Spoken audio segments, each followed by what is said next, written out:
Bharat express के दर्शकों को रचना का प्यार भरा नमस्कार। आज हम हैं एक विशेष बातचीत के लिए और हमारे साथ हैं डॉक्टर अजय सोनकर जी, वो जो कि पद्मश्री हैं। और हम यहाँ पर कुछ बात करना चाहेंगे सबसे पहले त्योहारों की। त्योहारों में हम लोग सजने संवरने के बारे में सोचते हैं और सोचते हैं पूजा पाठ के बारे में। तो रही बात सजने संवरने के बारे में, तो हमारी सबसे पहले जो है नज़र जाती है, ध्यान जाता है मोतियों के बारे में। और मोतियों का नाम सुनते ही हमारी आंखों में एक चमक सी आ जाती है। इस चमक के साथ साथ हमारे मन में एक ग्लानि भी आती है कि हमने कहीं ना कहीं इसके लिए प्रकृति को नुकसान पहुंचाया है, जीवों को नुकसान पहुंचाया है, हमारी समुद्री लाइफ को नुकसान पहुंचाया है। तो अगर हम सर की बात करें तो सर के नाम के आने से ही हमारी वो ग्लानि खुशी में बदल जाती है और हम खुशी खुशी इन पर्ल्स को वापस से पहन सकते हैं, उनको आराम से खुशी के साथ में अपने त्यौहार मना सकते हैं। अब रही बात पूजा पाठ की, तो हम भारतीयों के लिए सबसे पहले हमारे लिए आती है पावनी गंगा। और अभी अभी हम सभी लोग जो हैं वो साक्षी रहे हैं महाकुंभ के। आपको याद होगा कि महाकुंभ में करीब 66 करोड़ भारतीयों ने स्नान किया और ऐसी भ्रांतियां फैलाई गई कि पानी जो है दूषित हो चुका है और नहाने लायक नहीं बचा। लेकिन सर का इस विषय पे भी शोध रहा और सर ने वैज्ञानिक रूप से प्रमाणित किया कि पानी जो है वो अभी भी उतना ही शुद्ध है और उसमें नहाया जा सकता है। इन सभी बारों में हम बात करेंगे सर के साथ में। और इससे पहले हम एक खास रिपोर्ट देखेंगे डॉक्टर अजय सोनकर के, जो जिन्होंने शोध किया है, उन पर हम एक खास रिपोर्ट देखते हैं। प्रयागराज से दुनिया को चौंकाने वाले वैज्ञानिक, कहां से मिली मोती बनाने की प्रेरणा? अल्कलाइन जैसा शुद्ध पीने योग्य है गंगा जल। सीपीसीबी की नई रिपोर्ट, शुद्ध गंगा का पानी। जैसी दृष्टि वैसी सृष्टि, गंगा का सार यही। वैज्ञानिक अजय सोनकर की कहानी, जिन्होंने मोती उगाने की दुनिया में जापानी वर्चस्व को चुनौती दी थी। अजय सोनकर, जिन्होंने महाकुंभ के दौरान मां गंगा की पवित्रता में कोई कमी नहीं आने दी। वैज्ञानिक अजय सोनकर, जिन्होंने महाकुंभ के दौरान गंगा जल में 60 करोड़ से ज्यादा श्रद्धालुओं के स्नान के बाद भी इसकी पवित्रता, गंगा जल की शुद्धता की कहानी बताई। वैज्ञानिक अजय सोनकर ने पवित्र जल की विशेषता बताने से पहले संगम और अरेल समेत 5 घाटों की गंगा जल की खूब पड़ताल की और लोगों को बताया कि गंगा जल की अम्लीयता, पीएच सामान्य से बेहतर है। किसी भी प्रकार की दुर्गंध या जीवाणु की इसमें वृद्धि नहीं होती। पहले इन्होंने जल के नमूनों को 14 घंटों तक इंक्यूबेशन तापमान पर रखा। 14 घंटे बाद जब देखा तो किसी भी तरह का हानिकारक बैक्टीरिया इसमें नहीं पनप पाया। एनजीटी के दावे को वैज्ञानिक अजय सोनकर ने खारिज करते हुए ये भी कहा कि शोध में गंगा जल में 1100 तरह के बैक्टीरियोफेज मौजूद मिले हैं। वैज्ञानिक अजय सोनकर की असाधारण उपलब्धियों को हासिल करने की एक ऐसी कहानी है जिस पर यकीन नहीं होता। ये कहानी है प्रयागराज से निकले और दुनिया भर में भारत का नाम रोशन करने वाले एक्वाकल्चरल साइंटिस्ट डॉक्टर अजय सोनकर की, जिन्होंने करीब 3 दशक पहले कल्चर मोती बनाने वाले देशों में भारत का नाम शामिल कराने का करिश्मा कर दिखाया था। बीते 3 दशक के अपने करियर में सोनकर ने मोती उगाने को लेकर अलग अलग तरह की उपलब्धियां हासिल की हैं। डॉक्टर सोनकर ने टिश्यू कल्चर के जरिए फ्लास्क में मोती उगाने का काम कर दिखाया है। सरल शब्दों में कहें तो सीप के अंदर जो टिश्यू होते हैं उन्हें बाहर निकालकर कृत्रिम वातावरण में रखकर उसमें मोती उगाने का करिश्मा इन्होंने ही किया है। यानी मोती उगाने के लिए सीप पर से निर्भरता खत्म हो गई है और इसके साथ ही उस सीप के लिए जरूरी समुद्री वातावरण की भी कोई जरूरत नहीं रही। इनकी कामयाबी सिर्फ इन्हीं तक सीमित नहीं है। हिंदुस्तान की आन बान शान बढ़ाने के बाद विदेशों तक इनका बोलबाला है। पद्मश्री सम्मान से नवाजे गए सोनकर हम सभी के लिए प्रेरणा के स्रोत हैं। हम सभी को उन पर गर्व है। Bureau report, Bharat express. तो ये थी खास रिपोर्ट डॉक्टर अजय सोनकर की उपलब्धियों के बारे में। अब आइए उनसे बात करते हैं। डॉक्टर अजय, आपने भौतिकी, रसायन और गणित के लिए आपने पढ़ाई करी और फिर आपका सपना था इंजीनियर बनने का और आपने वारंगल यूनिवर्सिटी से आपने फिर से इंजीनियरिंग करी। हम ये जानना चाहेंगे आपसे कि आपका कैसे ये विचार बदला और कैसे आप शोध में आप आए और आपकी उपलब्धियों ने जो है भारत को जो है इतने इंटरनेशनल लेवल पे जो है महानता दिलवाई, उनको पहचान दिलवाई। तो आप थोड़ा सा शेयर कीजिए कि कैसे आप शोध में उतरे और कैसे आपने ये उपलब्धियों को हासिल किया। एक्चुअली जैसा कि आपने बताया, मैं फिजिक्स, केमिस्ट्री और मैथमेटिक्स का स्टूडेंट था। तो हमारे यहाँ जनरली एक ट्रेंड होता है कि जो मैथमेटिक्स का स्टूडेंट है वो इंजीनियरिंग की जो है ट्रेड की तरफ जाता है। तो वैसा ही था, हमें इंजीनियरिंग के एंट्रेंस एग्ज़ाम्स के लिए जो है प्रिपेयर किया जाता था फैमिली में और स्कूल में कि जो है हमें इंजीनियरिंग के लिए आगे बढ़ना है। तभी कभी हम ट्रेवल पे जा रहे थे तो इस रेलवे स्टेशन पे जो ये बुक की शॉप्स होती हैं उसमें मुझे एक अमेरिकन मैगजीन थी साइंस की, नेशनल जियोग्राफिक, वो देखने को मिली।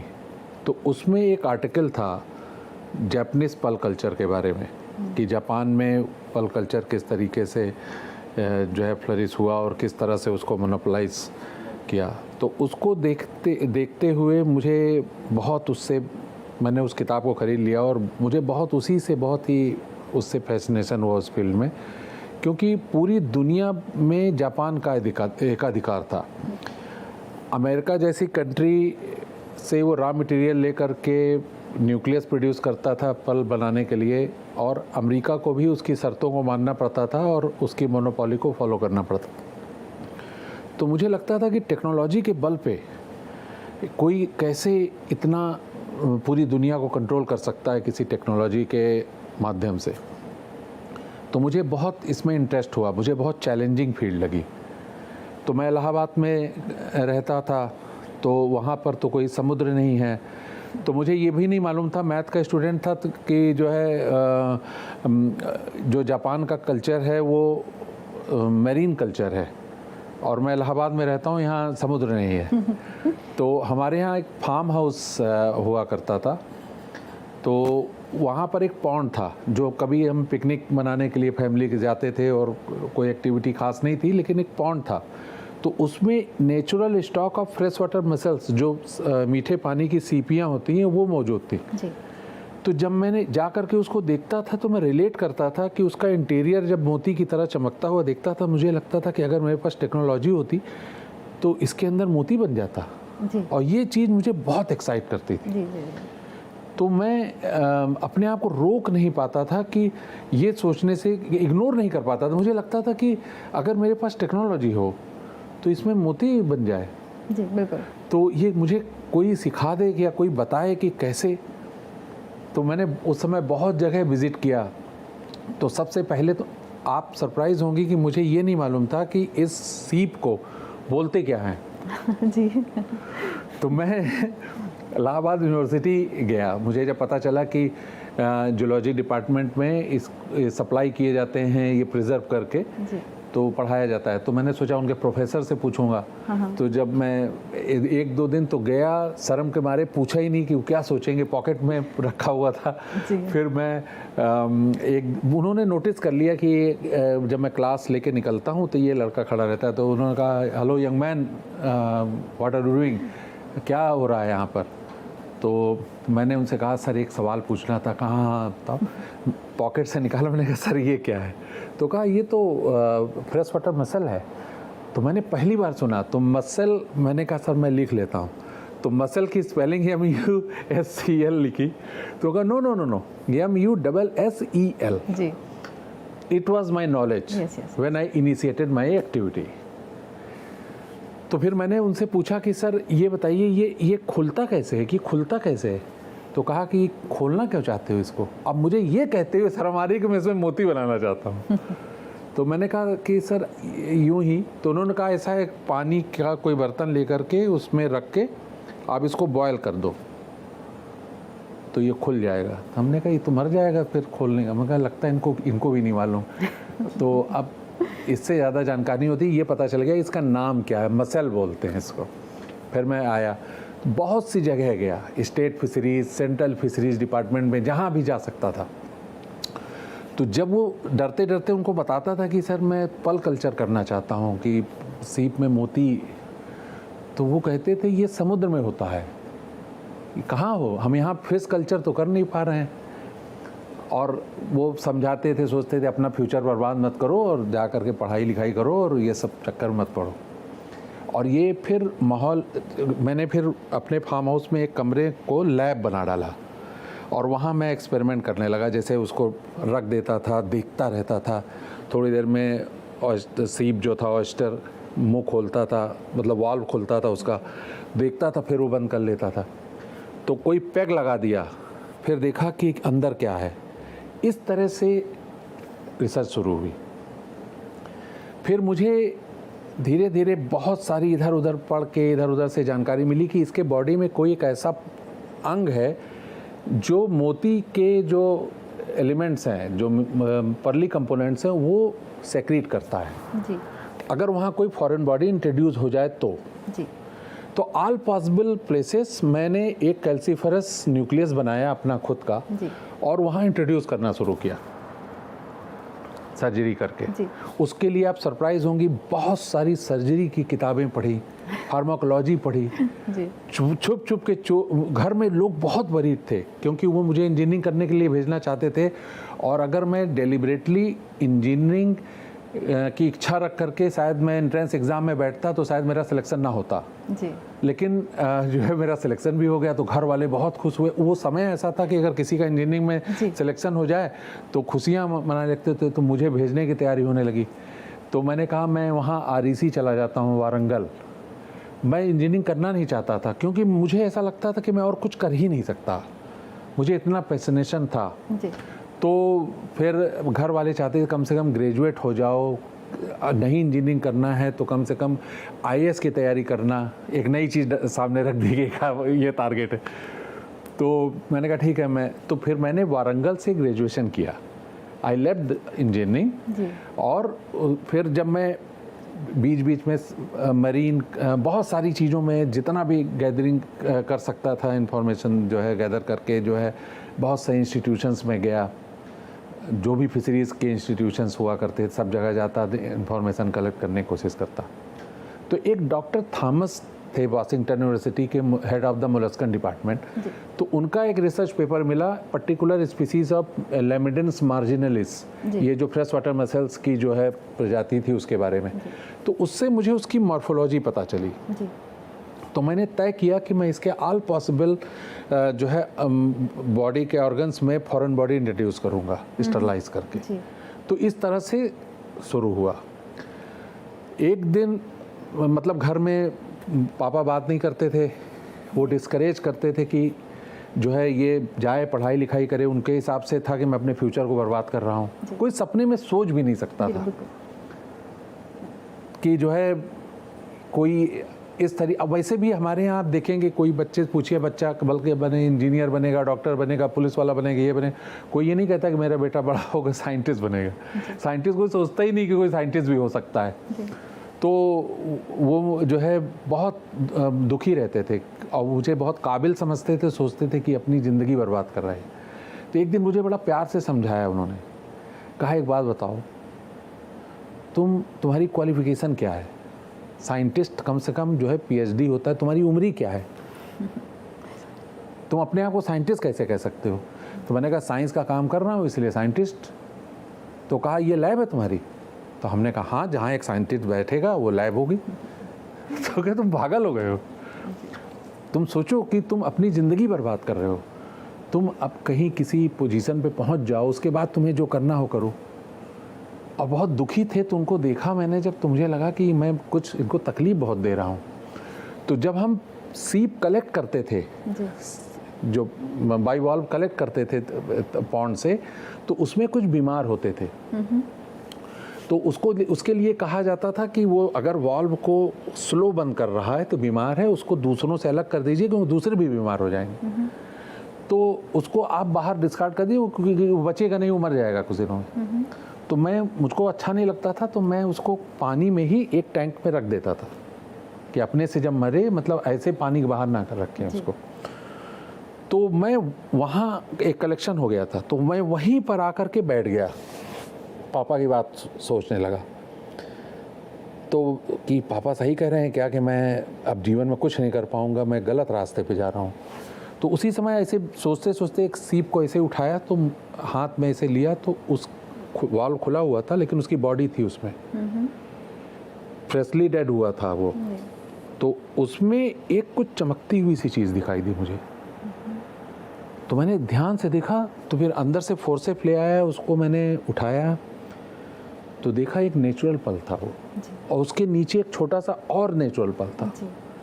तो ध्यान आया तो मैंने तुरंत फिर वापस रखा कि ये किस लोकेशन पे था, तो उससे मुझे लोकेशन पता चल गई कि कहाँ कौन सा कि organ बॉडी secrete का करता है। कौन सा ऑर्गन है जो सेक्रेट करता है पर्ली कंपोनेंट। राइट। और मैंने जितनी जगह पर फॉरेन बॉडी इंट्रोड्यूस की थी उसमें उस समय करीब 2000 सर्जरीज एटलीस्ट इतनी थी मैंने ऑलरेडी उस लोकेशन पे कर रखी थी। तो मैं बहुत खुश हुआ और कुछ नहीं बताया किसी को। मैंने कहा ये तो मेरा दिमाग खराब कर दिया था इन्होंने। फिर मैं वापस जाकर काम में, जैसे नेचर ने आ करके मुझे फिर से रिस्टोर किया, नहीं तो उन्होंने उस दिन जो है मुझे डैमेज कर दिया था। जी जी। तो उस दिन फिर मैंने डेट फिक्स किया कि मैं इसको 4-5 महीने दूंगा और उसके बाद मैं इसको चेक करूंगा। और घर में जाके मदर को बताया मैंने कि मम्मी मैं जो है जनवरी में इस तारीख को निकालूंगा पर्ल। अच्छा। तो वो बड़ी खुश हुई। बाकी तो कोई सोच ही नहीं सकता, तो वो प्यार में या जो भी था वो कहती हाँ हाँ बहुत खुशी की बात है, वही सपोर्ट करती थी। अब जब वो दिन आया तो घर में सबको जानकारी थी, तो फादर इसको इस तरह ले रहे थे कि आज सारी प्रॉब्लम सॉल्व हो जाएगी, कि अब इसका भाई मोती थोड़ा बनने लगेगा, तो ये जो तो आज ये इसका पूरा भ्रम टूट जाएगा, आज से ये सुधर जाएगा, ठीक हो जाएगा। और जब मैं पहुंचा अपनी लैब तो वहाँ लाइट नहीं थी, बिजली नहीं थी, तो टेबल को मैंने बाहर रखा और फिर सारा मैंने तैयारी की। 2 ट्रे लगाए पानी भर के कि यहाँ से मैं इसको चेक करता जाऊँगा, तो जिसमें पल मिलेगा तो उसको इसमें रखूँगा, जिसमें पल नहीं होगा इसमें रखूँगा। इस तरीके पूरा सिस्टम बनाया। और वो दूर से देख रहे थे, फादर फार्म हाउस में घूम रहे थे उधर, मुझसे बात नहीं करते थे वो जी। लेकिन वो मुझे देख रहे थे कि क्या कर रहा है ये। अब मैंने जैसे ही तैयारी करके पहले वाले को इंसाइज किया जी। सबसे पहले वाले में ही एक स्फेरिकल राउंड पल मिला। जी। एक वाच ग्लास रखा था, उसको मैं उसमें रख दिया मैंने, और इसको मैंने एक मार्क किया और उसको उसमें रख दिया। और मैंने पल को ऐसे देखा, फिर मैंने कहा मुझे तुरंत दूसरे वाले के लिए जिज्ञासा हो गई। तो दूसरे वाले को देखा, करीब मुझे लगता है 14-15 में लगातार मुझे मोती मिलती चली गई। जी। इंसाइज करता, पल मिलता, मैं उठा के रख देता उसमें। और उसके बाद एक ऐसा मिला जिसमें न्यूक्लियस था, उसमें पल फॉर्म नहीं हुआ था। तो मैंने कहा इसमें क्या हुआ? तो मैंने कहा इसमें मेंटल जो है रिजेक्ट हो गया और वो प्रिजर्व हो गया अंदर न्यूक्लियस, इसलिए इसमें पल फॉर्मेशन, क्योंकि मेंटल रोल प्ले करता था जो है पल फॉर्मेशन के लिए।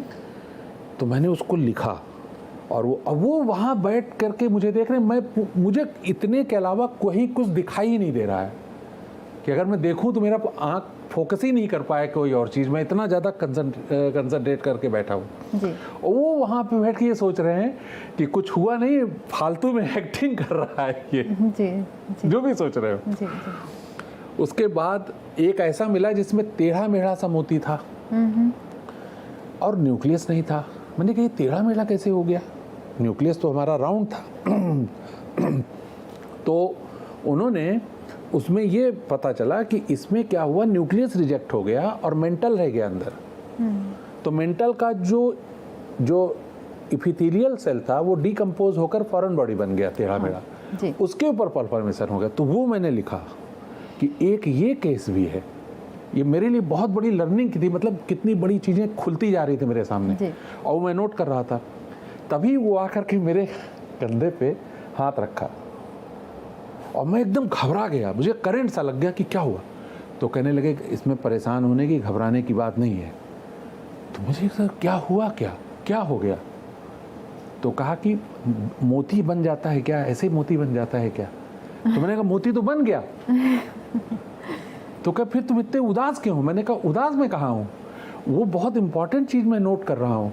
कहाँ है मोती? तो मैंने वाच ग्लास उठा के दिया, उसमें करीब 34 पल्स तब तक मैं एक्सट्रैक्ट कर चुका था। वो देख के एकदम उनके जैसे, मैं एक्सप्लेन नहीं कर सकता कि उनकी हालत क्या हो गई वो जी। ये अरे ये सचमुच। बस वहाँ से पूरी मीडिया में बूम हो गया। जी। उस समय मुझे ये लगता था कि जैसे वो न्यूज़ की हेडलाइन थी, youth first in pearl culture in India. जी। तो मुझे लगता था कि जापान में था, अब मैं भी उस पे लाइन पे आ गया हूँ, इतना मुझे मालूम था। फिर दिल्ली से दुनिया, मतलब पूरे इंडिया भर से मीडिया आने लगा मुझे को। मेरे लिए तो जीना मुश्किल हो गया, घर से बाहर निकलते तो कोई ना कोई जो है प्रेस का बंदा कैमरा में खड़ा रहता। तो ये चल रहा था चारों तरफ मीडिया में। तभी एक दिन मेरे पास मिस्टर जॉन वाही की एक चिट्ठी आई। He was governor state of Hawaii, US. अब मैं सरप्राइज हो गया कि उनको कैसे पता। तो उन्होंने अपने यहाँ मुझे as a state guest invite किया। जी जी। तो मेरे समझ में नहीं आया, मेरे पास तो पासपोर्ट भी नहीं था। तो उस समय में कैसे करके पासपोर्ट उसने बनाया, फिर मैं अमेरिका गया। और मुझे बड़ी शर्म लगे, क्योंकि सब मेरे को देखने आते थे कि इन सच इज, मेरे लगता है 17 से 18 के बीच में उम्र थी। 18 पूरा पहुंचा नहीं था, ऐसे ही रही होगी उम्र। अब वहाँ खबर छपती थी 43 कंट्री से, सिर्फ इनको सुनने के लिए आए हैं। और वहाँ फिर मैंने पेपर प्रेजेंट किया अपना। जी। तो जब पेपर प्रेजेंट किया तो उनके पहले तो लोगों को, बैठे लोगों को समझ ही नहीं आया क्या बताया, इसलिए सिर्फ वो स्लाइड को देख के प्रिज्यूम कर रहे थे कि ऑपरेशन सारे उसमें देख रहे थे। मेरी एक्सेंट या जो भी हो शायद उनको ना समझ में आई हो। तो जो चेयर पर्सन थे मिस्टर डॉक्टर सी रिचर्ड फासलर, वो उन्होंने क्वेश्चन आवर्स को रोक दिया, क्वेश्चंस को कहा, तो सारी स्लाइड पीछे की और फिर उसको एक्सप्लेन करना शुरू किया मुझसे पूछ कर, what is this Ajay, what is this. तो मैं एक्सप्लेन कर रहा, और जब मैं स्लाइड देखने लगा तो मैं अपनी लैब पहुंच गया, सारी फोटो मेरी ही खींची हुई थी। तो मैं बहुत कॉन्फिडेंस में आ गया। फिर मैंने एक एक चीज़ एक्सप्लेन की। तब वहाँ उन्होंने डिक्लेयर किया कि very first time in the world nucleated pearl culture technology has been confined by this young boy. अभी हम उसी से रिलेटेड हमारा कुंभ का जो है वो विषय है, वो भी है कि इतने सारे लोगों ने स्नान किया, 66 करोड़ लोगों ने स्नान किया, और ऐसी भ्रांतियां फैलाई गई कि पानी तो दूषित हो गया है और नहाने लायक नहीं बचा है। उस समय आपने रिपोर्ट पे भी हमने देखा कि कैसे आप अलग अलग जगह पर आपने सैंपल्स कलेक्ट करे और आपने शोध किया और बताया कि नहीं, पानी तो अभी भी सुरक्षित है और इस पर नहाया जा सकता है।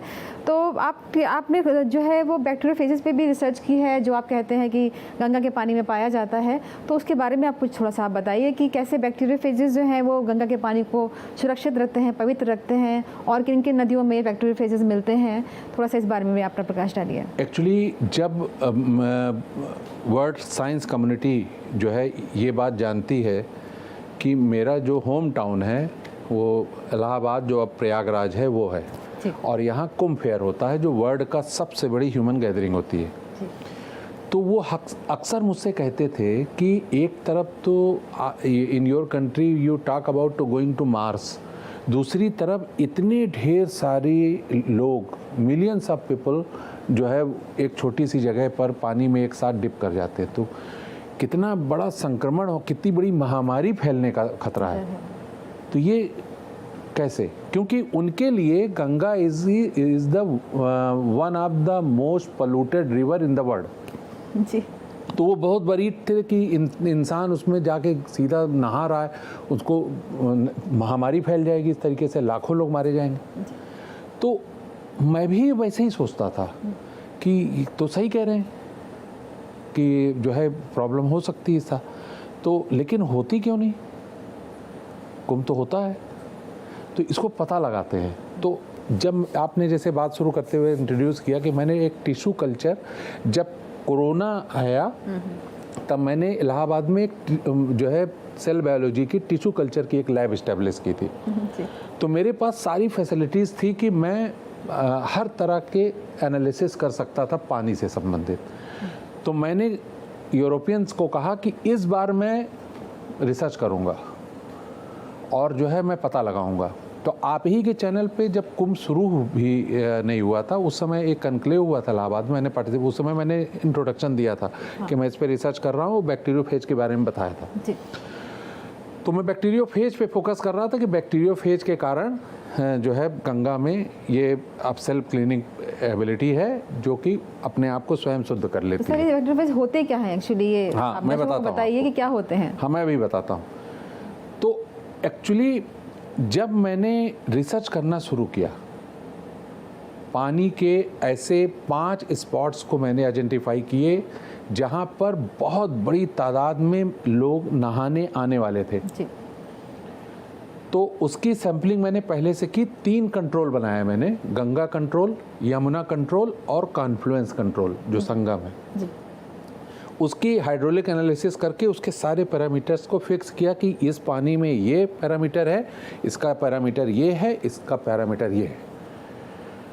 अब जब रिचुअल शुरू हुए तो आपने जैसे पूछा कि बैक्टीरियोफेज होता क्या है। जी। बैक्टीरियोफेज एक्चुअली एक तरह का वायरस है, लेकिन वो वायरस से फ़र्क इसलिए है क्योंकि वायरस के लिए हम ये जानते हैं कि वो अपने आप को रिप्रोड्यूस नहीं कर सकता, तो उसको होस्ट चाहिए होता है। तो वो हमारी कोशिकाओं में जा करके आरएनए को हैक करके उसको होस्ट बना करके उससे अपनी कॉपी बनवाता है, रेप्लिकेट करता है खुद को। लेकिन बैक्टीरियोफेज जो है वो बैक्टीरिया को होस्ट बनाता जी। है, वो सेल को जो है कोशिकाओं को होस्ट नहीं बनाता। ये फ़र्क है दोनों। और गंगा के केस में ये सल्फर बैक्टीरिया है जिनको बैक्टीरियोफेज अपना होस्ट बनाता है बेसिकली। नहीं, एक्चुअली क्या है कि जो बैक्टीरियोफेजेस हैं ये होस्ट स्पेसिफिक हैं। जी। ऐसा नहीं है कि कोई भी एक बैक्टीरिया सामने आ गया तो बैक्टीरियोफेज उसको मार देगा। वास्तव में क्या होता है कि हर जो है बैक्टीरियोफेज का अपनी एक होस्ट बैक्टीरियाज होते हैं बैक्टीरियोफेज की, वो उसी को जो है होस्ट बनाता है क्योंकि अपने आप को रेप्लिकेट करना होता है। तो उसमें क्या होता है कि बैक्टीरियोफेज जो होते हैं वो बैक्टीरिया से करीब 50 गुना छोटे होते हैं साइज में। जी। वो जा करके उसके बॉडी से अटैच हो जाते हैं और उसके साइटोप्लाज्म में डबल स्ट्रैंडेड डीएनए इंजेक्ट कर देते हैं। जी। और इस प्रोसेस में वो इंड्यूस हो जाता है बैक्टीरियोफेज। जी। वो कुछ भी नहीं करता और वो उसकी कॉपी बनाने लगता है। तो जब सैकड़ों की तादाद में बैक्टीरियोफेज की कॉपी उसमें बन जाती है तो बट नेचुरली उसमें इतनी जगह तो नहीं होती उसके शरीर में, तो वो बस्ट हो जाता है, उसको लाइस बोलते हैं, वो लाइस हो जाता है। जी। और इस प्रक्रिया में बैक्टीरिया मारा जाता है और जो सैकड़ों बैक्टीरियोफेज उसके अंदर से निकलते हैं, रिलीज होते हैं, वो दूसरे बैक्टीरियाज को इस तरह इन्फेक्ट कर देते हैं। तो अब जो है जैसे लाखों लोग एक साथ पानी में उतर गए तो उनके शरीर से बहुत बड़ी तादाद में डाइवर्स स्पीसीज ऑफ बैक्टीरिया पानी में इंट्रोड्यूस हुई। जी। तो डॉर्मेंट कंडीशन में उनकी जितनी भी जो है बैक्टीरियोफेजेस जो एसोसिएटेड हैं उनसे, वो डॉर्मेंट कंडीशन से एक्टिवेट हो जाते हैं तुरंत और वो उनको होस्ट बना करके उनको लाइस कर देते हैं। तो ऐसा कभी नहीं हो सकता कि बैक्टीरिया का लोड बढ़ जाए उसके रहते हुए, क्योंकि 100 टाइम बैक्टीरियोफेज सदा ज़्यादा रहेगा। जी। क्योंकि एक बैक्टीरिया में करीब 100 बैक्टीरियोफेजेस वो प्रोड्यूस कर लेता है। तो सदा चाहे जितनी बैक्टीरिया बढ़ जाए, लाखों लोग, मिलियंस ऑफ पीपल जा रहे थे, लेकिन उनके शरीर में जो बैक्टीरिया पानी में जा रही थी, अब आप सोचिए कि कोई वहाँ पर 2 मीटर की दूरी पर कोई नहा रहा है और पानी की धारा वहाँ से बहते हुए यहाँ आ रही है। आपके पास आने से पहले जो उसके शरीर का जो डिस्चार्ज है, उसके बॉडी से जो बैक्टीरिया निकल करके पानी के थ्रू आपकी तरफ आ रही है, आप तक पहुंचने से पहले बैक्टीरिया उसको जो है इन्फेक्ट कर देता है। जी। वो आप तक पहुंच भी जाए तो वो किसी लायक नहीं रहता, वो एकदम इंड्यूस कंडीशन में रहता है, एक डॉर्मेंट कंडीशन में चला जाता है और वो सिर्फ उसकी कॉपी बना रहा होता है। जी। तो वो इस लायक नहीं रहता कि आपको इन्फेक्ट कर सके। तो ये मैं काम जब कर रहा था तो मुझे एक सवाल उठा कि गंगा में इतनी डाइवर्स स्पीसीज बैक्टीरियोफेज की क्यों है, यमुना में क्यों नहीं है इतनी। हाँ। तो इसका जवाब रिसर्च करने में ये मिला कि गंगा हजारों साल से लोग ये जानते हैं गंगा के बारे में कि ये स्वर्ग से उतरी हैं और जो देवों के देव हैं हमारे शिव जी, उनकी जो मैटेड लॉक है, जो उनकी जटा है, उससे वो निकलती हैं। जी। तो उसके कारण इतना स्ट्रॉन्ग रेवरेंस है इंडिया में जो है गंगा के प्रति कि जहाँ से ये ओरिजिनेट होती हैं और जहाँ जो है सुंदरबन डेल्टा में जहाँ ये मर्ज होती हैं समुद्र में, जी। हर जगह पे ये पूजी जाती है। हर रिचुअल में, हर तरह के धार्मिक कर्मकांड में, परिवार में कुछ हो गया, कुछ भी हो तो गंगा। और जो पूजा करने का तरीका है वो है स्नान। स्नान मतलब अगर मैं साइंटिस्ट के हिस्से से बोलूं तो अपने शरीर की स्किन को पानी के संपर्क में लाना। जी। ये हो रहा है हजारों साल से गंगा के साथ, सबसे ज्यादा पूरे विश्व में। बिल्कुल। तो गंगा के पास इंसानों के शरीर में समय समय पर जो इवोल्यूशन हो रहा है, माइक्रोबायल इवोल्यूशन, जी, माइक्रोफ्लोरा, उसका सारा डेटा गंगा में मौजूद है। बिल्कुल हजारों साल से बिल्कुल।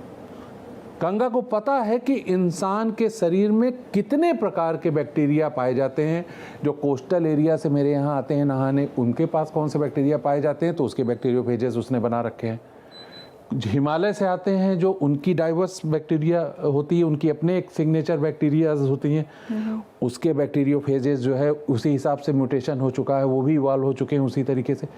तो आप सोचिए कि इलाहाबाद में त्रिवेणी होने के कारण, एक तो गंगा, दूसरा त्रिवेणी, और ऊपर से वो अमृत की बूंद भी गिरी हुई है।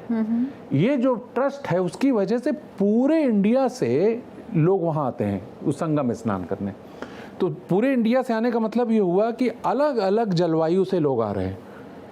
एक जगह जहाँ पानी बारिश नहीं होती, रेगिस्तान है, एक जगह जहाँ पानी रुकता नहीं है, बरसता ही रहता है चेरापूंजी से। इंटरनेशनल लोग भी आए हैं, तो उनके दुनिया भी आ गए तो होंगे। उससे क्या हो रहा है कि लगातार जो लाइब्रेरी है गंगा के पास माइक्रोबायल, वो अपडेट हो रही है। जी।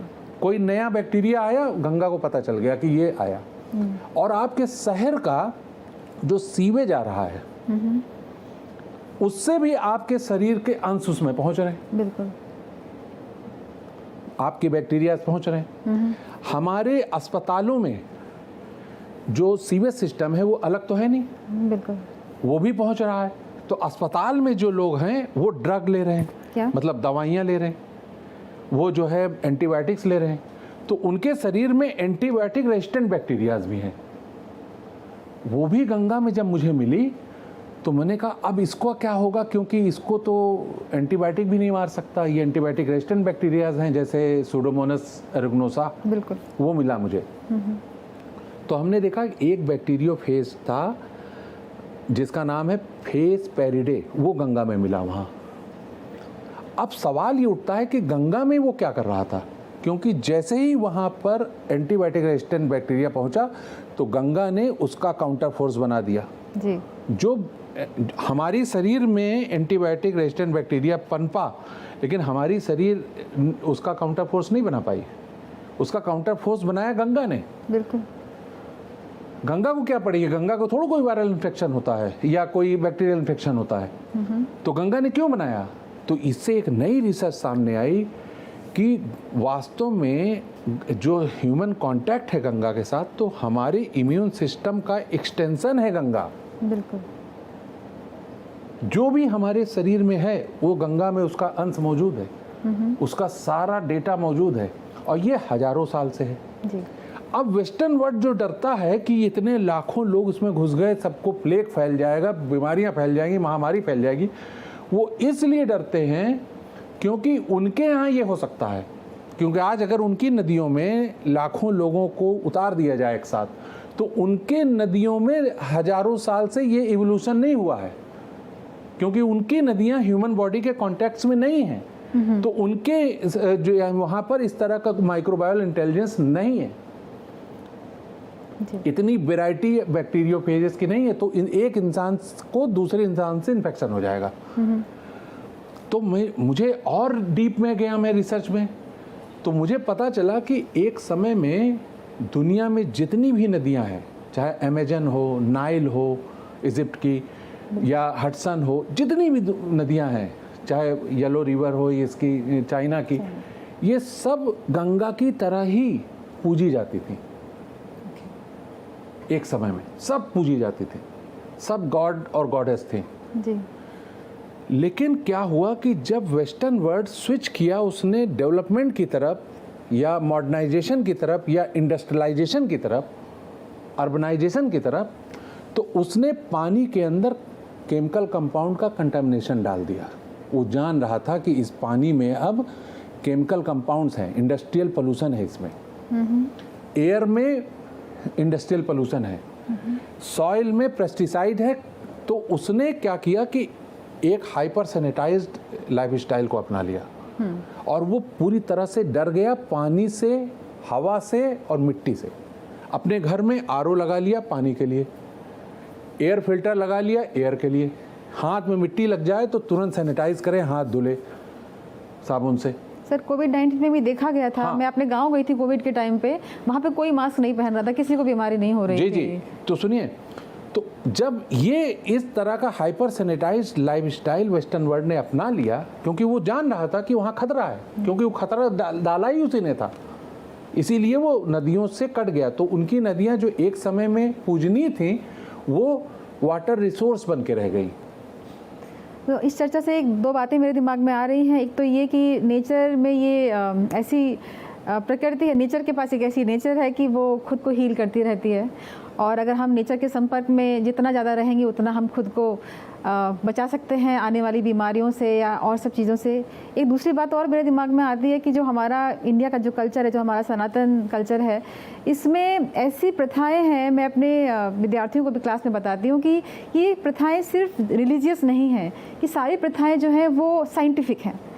और ये जो हमारे पूर्वजों ने इनको एक कॉमन इंसान के लिए प्रथाओं की तरह चलाते रहे ये लोग देश में हमारे, लेकिन अल्टीमेटली आज जैसे आपने प्रूव किया कि ये सिर्फ रिलीजियस नहीं है, ये सही कहीं ना कहीं साइंटिफिक चीज़ें हैं जो हम फॉलो करते आ रहे हैं। बड़ी इंपॉर्टेंट बात ये, मैं इसमें आपको एक छोटी सी बात बताता हूँ। तो एक बार मैं अमेरिका में था, तो वहाँ मुझसे कहा कि आपके रिलीजन में, आपके यहाँ गॉड बहुत सारे हैं। जी। So many gods, wind god, tree god, water god, fire god, कुल देवी देवता भी हैं। हाँ बहुत ढेर सारे आपके गॉड, देवी देवता है नहीं, बहुत सारे गॉड, कुल के भी अलग 36 अलग करोड़ होते हैं। देवी। तो मैंने कहा कि मैं सोच, मेरे लिए एकदम से सवाल था, लेकिन ह्यूमर कहाँ से आया। मैंने उनसे सिर्फ क्रॉस क्वेश्चन किया। मैंने पूछा कि आप अगर थैंकलेस हैं तो क्या ये अच्छी बात है? It is good that you are thankless. तो कहा अरे वाई? हमने कहा देखिए, without air you can survive, you have to breathe. तो if you are thankful कि तुम्हारे के कारण मैं जीवित हूँ, एयर के कारण, तो आपने विंड गॉड करके उस अपना ग्रेटिट्यूड दे दिया, तो इस व्हाट्स रॉन्ग। ये धरती आपके लिए अन्न उगाती है, इसके बगैर आप जीवित ही नहीं रह सकते।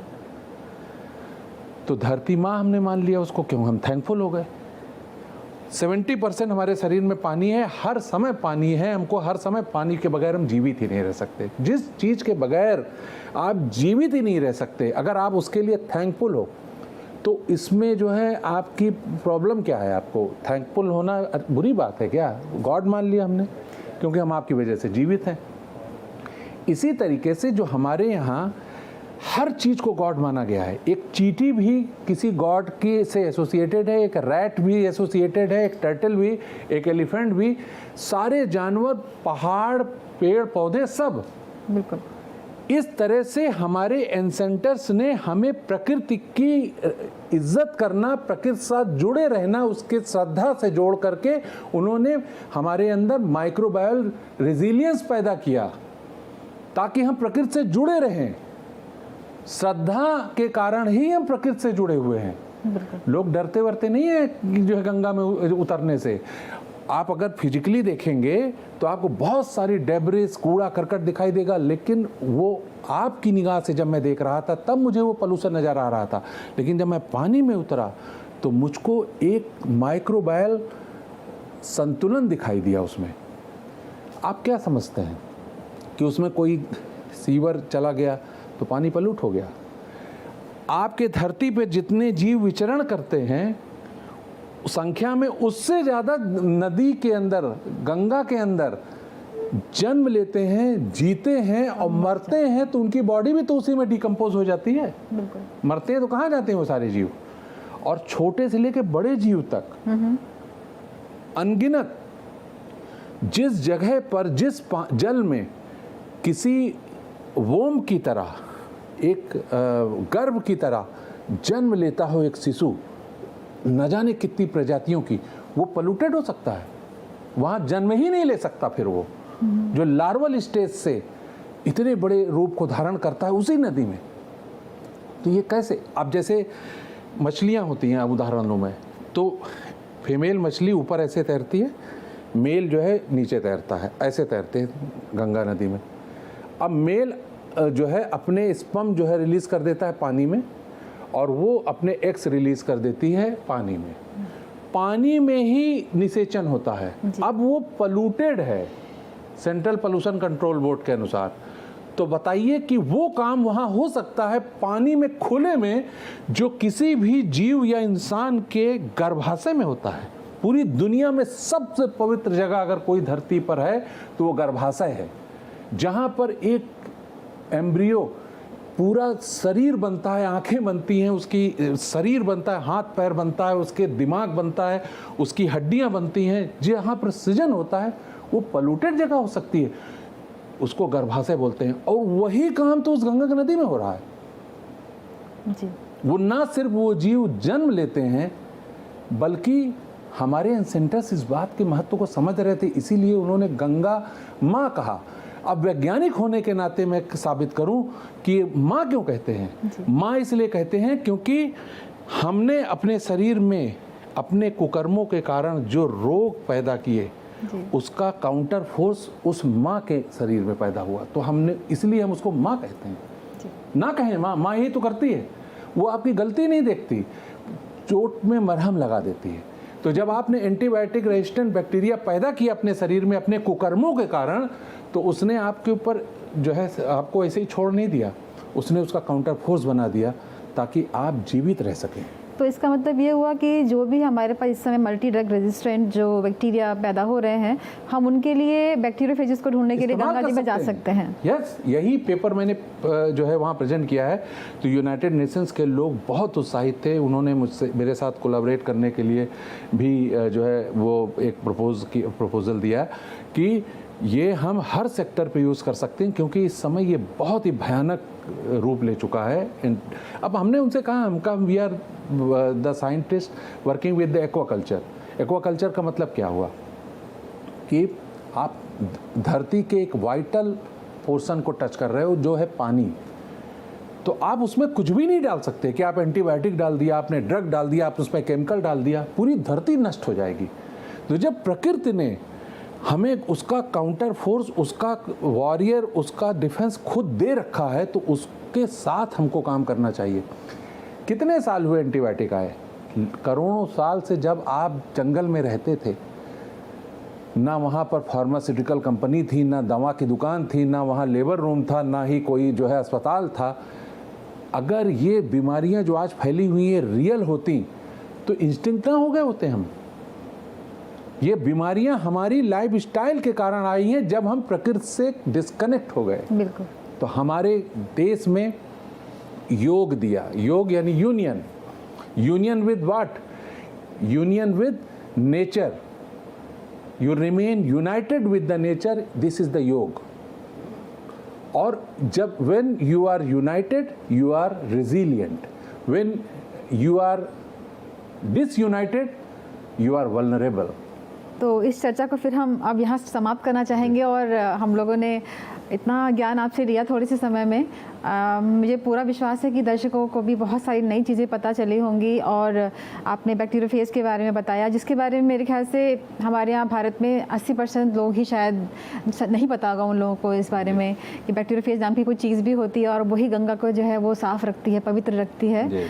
और आपने ये भी बताया कि गंगा से कैसे दूसरी नदियाँ मिल जाती हैं और वो भी गंगा हो जाती हैं। ये बहुत ही आध्यात्मिक बात एक्चुअली हो गई है यहाँ तक आते आते। और हमारे साइंटिफिक जी जी और क्यों होती है? क्योंकि जैसे ही कोई नदी गंगा से मिलती है, उस नदी के जल के साथ मनुष्य वही व्यवहार करता है जो गंगा के साथ करता बिल्कुल है। सही कहा तो काउंटर एक्शन में वो गंगा बन जाती है। बिल्कुल ये बात हम लोग microbial intelligence, that is why I call microbial intelligence of river Ganges. जी जी, तो हम बहुत अंतर में पहुंच चुके हैं, थोड़ा बाहर आ जाते हैं और मैं दर्शकों को विश्वास दिलाती हूँ कि ऐसी बातचीत वार्तालाप हम आगे भी सर जैसे पद्मश्री साइंटिस्ट से हम बार बार करते रहेंगे, बात उनसे उनसे रूबरू कराते रहेंगे। इसके साथ ही हम विदा लेते हैं। Thank you so much. एक बार बहुत प्यार भरा नमस्कार आप सभी लोगों को, और सर आपका बहुत बहुत धन्यवाद भारत एक्सप्रेस आने के लिए। नमस्कार।